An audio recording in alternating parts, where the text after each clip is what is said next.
শীতের সকালে যদি মজার একটা নাস্তা হয় সামনে, তাহলে তো কোনো কথাই নাই। আমাদের খুলনা অঞ্চলের মানুষগুলা এই ছিটে রুটি অনেক পছন্দ। এই ছিটে রুটিগুলা মানে বানানো যেত সহজ আর খাইতেও অনেক মজা। কিচ্ছু লাগে না, শুধু চাউলের গুঁড়া, লবণ, একটু তেল, পানি, জাস্ট।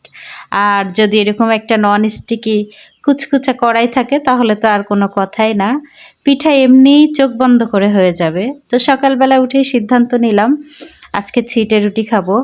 আর দেখেন কি সুন্দর করে পিঠাগুলো বলছে আমাকে উঠাও উঠাও, আর পিঠাগুলো আমি উঠাই নিচ্ছি, মানে চলে আসছে, একদমই কোনো ঝামেলা নাই। তো ভালো একটা কথা বলি, আমরা সবচেয়ে ভালো একটা আমল কি জানেন?